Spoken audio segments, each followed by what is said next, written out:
Hello बच्चों। आज हम स्टार्ट करेंगे सॉलिड स्टेट में आगे का चैप्टर। इसमें अभी तक हम यूनिट सेल के प्रकार, यूनिट सेल के टाइप्स पढ़ चुके हैं। अब हम जानेंगे कि यूनिट सेल और यूनिट सेल में कोनों पर या फलकों पर या फिर किनारों पर जो भी परमाणु उपस्थित होते हैं उनकी संख्या कितनी होती है अगर उनको एक मिला दिया जाए, या कह सकते हैं कि यूनिट सेल में कणों की संख्या को कैसे ज्ञात करते हैं। तो इसके लिए कुछ नियम हैं, कुछ तरीके हैं जो मैं आपको आगे एक वीडियो के माध्यम से समझा रहा हूँ, और इसको आप देखिए और समझिए। कैलकुलेशंस के लिए हम आगे देखेंगे कि कैसे एक क्रिस्टल लैटिस, जैसे आपने अभी क्रिस्टल जालक के बारे में पढ़ा इससे पहले, तो क्रिस्टल जालक कैसा होता है। इस तरीके एक जाल की तरह संरचना होती है जिस पर कोड़ों पर क्या होते हैं, अभी कण अणु लगे होते हैं, और इसमें बहुत सारी यूनिट सेल होती हैं, बहुत काफ़ी अधिक संख्या में। इसमें कोनों पर या अपने स्थानों पर क्या होते हैं, यूनिट सेल्स होते हैं। इसमें जो कि वीडियो में आप लाल कलर से, रेड कलर से छोटे छोटे पॉइंट, डॉट्स जैसे बिंदु देख रहे हैं, इनको क्रिस्टल बिंदु या लैटिस पॉइंट कहते हैं। फिर इसी में क्या होता है कि बहुत सारी यूनिट सेल्स आपस में मिलकर जुड़कर क्या बनाती हैं, एक लैटिस बनाती हैं, और इसमें जो अणु या अवयव कण होते हैं, परमाणु होते हैं, वो एक हिस्सेदारी करते हैं। जैसे आप ये देख पा रहे हैं कि यहाँ पर मैंने इस वीडियो में 8 यूनिट सेल हैं जो आपस में जुड़ी हुई हैं, और इसमें जो कोने पर बीच में एक अणु है कि इसमें सभी कोनों पर नहीं दिखाया है, केवल एक बीच के हिस्से में अणु दिखाया है। और इस अणु, जब ये चारों नीचे की यूनिट सेल अलग होंगी तो ये जो एक अणु है वो भी क्या होगा, अलग होगा। तो इस तरीके से जब ये चारों नीचे की यूनिट सेल अलग हुई, अब देखिएगा ऊपर की अलग होंगी। इस तरीके से जब 8 यूनिट सेल अलग हुई और इस पर जो एक कोने पर जो परमाणु था, तो वो एक यूनिट सेल पर कितना रह गया, तो वो 8 के हिसाब से 1/8 भाग एक यूनिट सेल पर रह जाता है। मतलब एक परमाणु विभाजित होता है अपने 1/8 भाग में एक यूनिट पर। मतलब 8 यूनिट सेल में अगर एक कोने की बात करें तो अपने आस पड़ोस की 8 यूनिट सेल से जुड़ करके वो कितने 1/8 भाग रह जाता है एक यूनिट सेल पर। अगर इन सभी 1/8 भाग को हम जोड़ दें तो वो क्या बनेगा, पूरा एक परमाणु बन जाएगा। तो इसलिए हम यहाँ पर कह सकते हैं कि एक यूनिट सेल पर जो एक कोने पर परमाणु होता है उसका एक यूनिट सेल में योगदान कितना होता है, तो 1/8 का योगदान होता है। तो यानी कि अगर हम यहाँ पर कैलकुलेट करें तो एक यूनिट सेल में कितने कोने हैं, 8। तो 8 कोने और 1/8 का योगदान है, तो एक यूनिट सेल में कोनों पर उपस्थित परमाणु कितने होंगे, तो एक परमाणु होगा, क्योंकि 8 कोने हैं और योगदान कितना है, 1/8 का। क्योंकि एक कोने पर 1/8वां हिस्सा ही तो है परमाणु का, तो सभी कोनों पे अगर हम 1/8 जोड़ देंगे तो कितना हो जाएगा, एक परमाणु। चलिए आगे देखिए।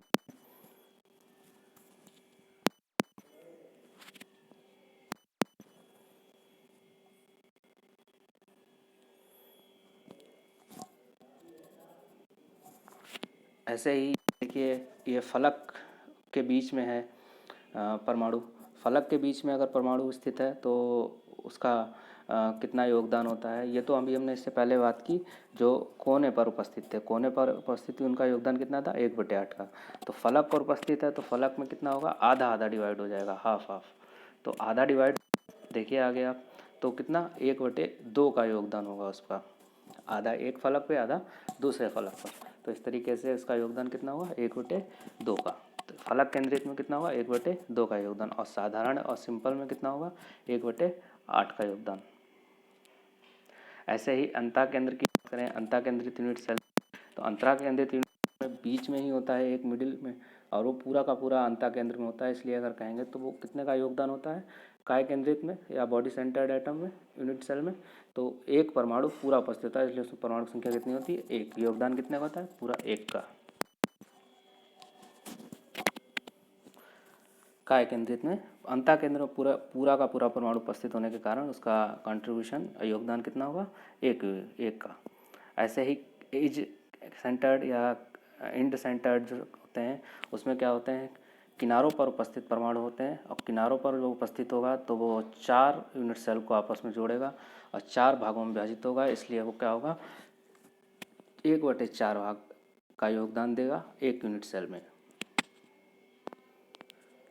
इस तरीके से अब हम कैलकुलेशन करते हैं, जोड़ते हैं कि प्रिमिटिव क्यूबिक सेल जो हमारी पहले प्रकार की यूनिट सेल थी उसमें हम अगर परमाणु की संख्या ज्ञात करें तो कैसे ज्ञात करें। प्रिमिटिव क्यूबिक सेल में परमाणु की संख्या ज्ञात करना,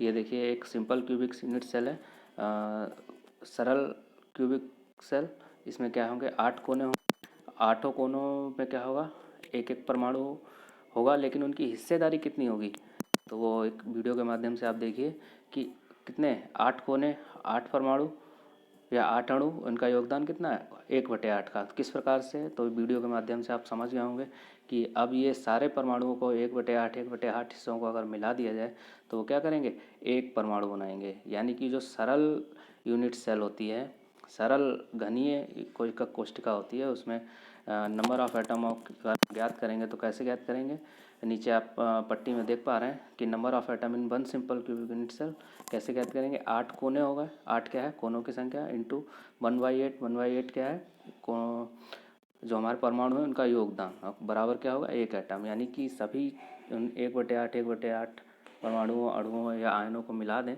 तो वो क्या बनाएंगे, एक एटम बनाएंगे। ऐसे ही फेस सेंटर्ड में देखते हैं हम आगे, फेस सेंटर्ड में कैसे ज्ञात करेंगे, तो सिंपल क्यूबिक यूनिट सेल में कितना होता है, एक एटम होता है।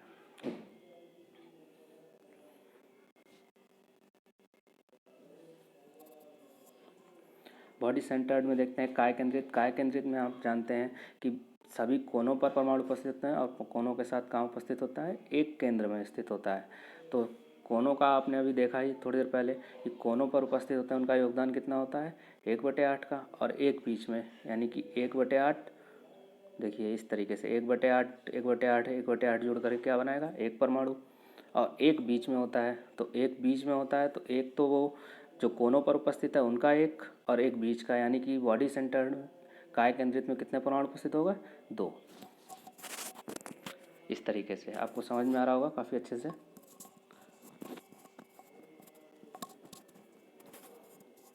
वन वन वन टू, एक कोनों से, कोनों के 1/8 योगदान का है ना, 8 कॉर्नर एटम, और उनका योगदान कितना 1/8, यानी कि टोटल एटम कितने होगा एक, और एक एटर कहाँ था, बीच सेंटर में, तो वो उसका योगदान कितना है एक। तो इस तरीके से उन्होंने तो एक एटम, और दोनों को मिलाकर कुल एटम कितने होगा, एक।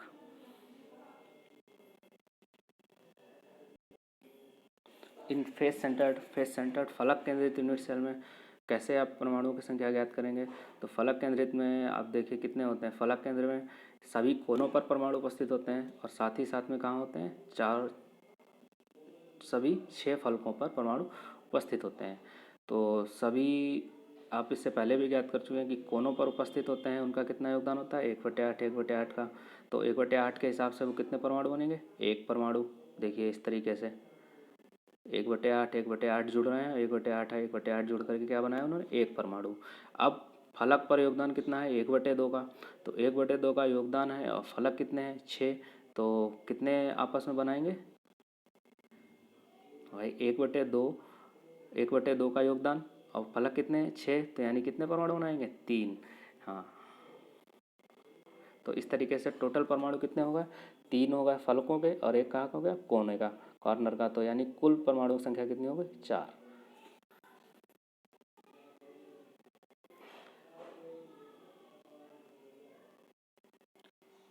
तो अभी आपने जैसे देखा है वीडियो के माध्यम से किरणों का योगदान कितना रहता है यूनिट सेल पर। तो अब आपको एक ग्राफिकल प्रेजेंटेशन आपने देख लिया, अब आप नोट्स के माध्यम से थोड़ा सा समझिए कि किसी भी इकाई सेल में कणों की संख्या को हम कैसे ज्ञात करते हैं। तो जो नियम है उनको एक बार देख लेते हैं कि अभी जो हमने नियम एक प्रैक्टिकल रूप में देखे थे, अब हम उनको एक थ्योरेटिकल रूप में देखते हैं। तो किसी घनीय इकाई सेल के प्रत्येक कोने पर स्थित कण जालक में उपस्थित 8 इकाई सेलों के बराबर के साझे में स्थित होता है। आपने देखा वीडियो के माध्यम से कि जितने भी यूनिट सेल थे वो उनका क्या था, 1/8 यूनिट सेल में प्रत्येक कोने पर जो कणों का योगदान था वो कितना था, 1/8। ऐसे ही घनीय इकाई सेल में कैसे हम ज्ञात करेंगे, तो घन के कोने गुणे कोनों का योगदान, और इस तरीके से तो घन के कोने कितने होते हैं, 8, और उनका योगदान कितना होता है 1/8 का, तो 8 गुणे 1/8 बराबर 1 परमाणु। यानी घनीय इकाई सेल जो होती है उसमें परमाणु, कुल परमाणु कितने होते हैं, 1 परमाणु। ऐसे ही फलक केंद्रित पर देखते हैं को घनीय इकाई सेल के फलक के मध्य स्थित उभय तल पर कितने होते हैं, तो जो 1 परमाणु होता है वो आपस में 2 हिस्सों में बट करके 1/2 की साझेदारी करता है। ये आपने वीडियो के माध्यम से देखा। तो उस पर हम कणों की संख्या कैसे निकालेंगे, तो घन के फलक 6 और उनका फलकों पर योगदान 1/2, तो यानी कुल परमाणु कितने होंगे फलक पर 3। और कुल अगर हम यूनिट सेल की बात करें तो 3 तो फलक पर होगा और 1 कहाँ पर होता है, कोने पर, तो यानी फलक केंद्रित में कितने परमाणु होंगे, कुल 4। ऐसे ही तीसरा था घनीय इकाई सेल में अंतः केंद्रित कण पर कितने होते हैं, तो अंतः केंद्रित में कितना, 1 पूरा परमाणु उपस्थित होता है, तो इसलिए उसका योगदान कितना होता है, 1 का। एक सारणी के माध्यम से हम समझेंगे घनीय तंत्र उसमें उपस्थित कणों की संख्या, कोनों पर, फलकों पर, केंद्र पर, फलकों पर, और उनका प्रति इकाई सेल में कणों की कुल संख्या कितनी है। तो इसको एक सारणी के माध्यम से समझते हैं। तो पहला हमारा कौन सा है, साधारण घनीय सेल। साधारण घनीय सेल में कोनों पर कितने उपस्थित कण होते हैं, तो 8। 8 गुणे 1/8 बराबर 8, 1। केंद्र पर कितने होंगे, 0, क्योंकि केवल और केवल साधारण घनीय सेल में कहाँ पर होते हैं, कोनों पर परमाणु होते हैं, केंद्र पर उपस्थित नहीं होते, ना ही वहाँ पर होते हैं। फलकों पर भी कितने होते हैं, 0, तो टोटल परमाणु कितने हो गए, 1, क्योंकि कोनों पर परमाणु कितने होते हैं, 1, 1 कोनों पर, 0 केंद्र पर, और 0 फलक पर बराबर 1। ऐसे ही फलक केंद्रित अगर हम ज्ञात करें, अंतः केंद्रित सेल, अंतः केंद्रित यूनिट सेल में, तो कोनों पर तो वही सेम 8 गुणे 1/8 बराबर कितना, 1। केंद्र पर 0, नहीं केंद्र पर 1, क्योंकि बीच में अंतः केंद्र पर उपस्थित होता है। अंतः केंद्र कितना होगा, बीच में बिल्कुल 0, बीचों बीच में उपस्थित होता है, इसलिए 1 परमाणु पूरा, और फलक पर 0 होगा। तो अब टोटल परमाणु कितने होंगे, 1 + 1 + 0 बराबर 2। एक कोनों पर, दूसरा एक अंतः केंद्र पर, और फलक पर 0 बराबर 2। यानी साधारण घनीय सेल में आपने देखा कितना परमाणु था, कुल 1, अंतः सेल में 2। ऐसे ही अब फलक केंद्रित की बात करते हैं। केंद्रित पर हमारे कितने परमाणु होते हैं, तो इसके लिए फलक केंद्रित के लिए हम देखेंगे आगे। फलक केंद्रित यूनिट सेल में कोनों पर उपस्थित कितने, सेम पहले की तरह 8 गुणे 1/8 बराबर 1 परमाणु। केंद्र पर यहाँ परमाणु होगा, नहीं होगा, कहाँ पर उपस्थित होंगे, केवल और केवल फलकों पर। फलकों पर कितने परमाणु उपस्थित होते हैं, तो 6 फलक, तो 6 परमाणु, और उनका योगदान कितना, 1/2, यानी कुल परमाणु कितना होगा, 3। यानी अब प्रति इकाई में कुल परमाणु की संख्या, तो एक यूनिट सेल में 1 तो हो गया कोनों पर, और केंद्र पर 0, 3 कहाँ पर है, फलकों पर, तो कुल मिलाकर वहाँ पर परमाणु की संख्या कितनी हो गई, 4। तो आप इस प्रकार से एक सवाल देख सकते हैं। और इन अभी हमने जो कणों की सारणी देखी और कणों को ज्ञात करने के नियम देखे हैं, उनके आधार पर हम सवाल कैसे सॉल्व करते हैं, हल करते हैं। तो इस सवाल आप देखिए, लिखा है किसी यौगिक की इकाई सेल के सभी कोनों पर धनायन A पॉजिटिव तथा अंतः केंद्र पर ऋणायन B निगेटिव उपस्थित हैं, इस यौगिक का सरलतम सूत्र क्या होगा। तो सवाल से सबसे पहले तो आपको ज्ञात करना है कि ये कौन सी प्रकार की यूनिट सेल की बात कर रहा है। तो यहाँ पर सवाल के हिसाब से कि इकाई के सभी कोनों पर क्या है, A पॉजिटिव, यानी कौन सा आयन उपस्थित है, A पॉजिटिव, और अंतः केंद्र की बात कर रहा है, कौन सा है, ऋणायन B निगेटिव। इसका मतलब ये अंतः केंद्रित यूनिट सेल की बात कर रहा है। और यूनिट सेल हमें पता चल गई अंतः केंद्रित है, तो हम परमाणु की संख्या बहुत अच्छे से ज्ञात कर सकते हैं। तो पहले परमाणु की संख्या ज्ञात कर लें, तो फिर हम उसका सूत्र भी बता सकते हैं। तो इसमें हम देखते हैं कि प्रति इकाई सेल में धनायनों की संख्या कितनी होगी, तो A पॉजिटिव धनायनों की संख्या, यानी A पॉजिटिव कहाँ उपस्थित है, कोनों पर, तो कोनों पर कितने होते हैं, 8, और 8 का योगदान कितना हो, 1/8, यानी A पॉजिटिव परमाणु की संख्या कितनी होगी, 1। ऐसे ही B निगेटिव कहाँ पर है, अंतः केंद्र पर। हम जानते हैं अंतः केंद्र पर परमाणु की संख्या कितनी होती है, 1। तो कुल परमाणु की संख्या कितनी हो गई, 2, लेकिन एक ए पॉजिटिव का और एक बी निगेटिव का। तो इसलिए सरलतम सूत्र क्या होगा, A1 A पॉजिटिव 1 और B नेगेटिव 1, यानी ए पॉजिटिव बी नेगेटिव, इसका सूत्र होगा। ऐसे ही एक दूसरा सूत्र प्रश्न है, किसी यौगिक में परमाणु x तथा y मिलकर घनीय संरचना का निर्माण करते हैं। परमाणु x घन के कोनों पर स्थित है जबकि परमाणु y फलक केंद्र पर है। इस यौगिक का सूत्र क्या होगा? अब बच्चों, ये सवाल आपको होमवर्क में है, यह आपको घर से करना है और आपको इस प्रश्न का इसको लगाइएगा, मुझे व्हाट्सएप ग्रुप पे इसका उत्तर सेंड कीजिएगा। अगले वीडियो में मैं आपको इसको बता दूंगा कि इसका उत्तर क्या रहेगा। सभी आशा करता हूँ सभी बच्चों को वीडियो अच्छे लगे होंगे, समझ आ रहे होंगे। आप मेरे चैनल को सब्सक्राइब करें, लाइक करें, शेयर करें और इसके साथ ही आप अपने दोस्तों फ्रेंड्स को भी बोलिए मेरे चैनल को सब्सक्राइब करने के लिए। धन्यवाद।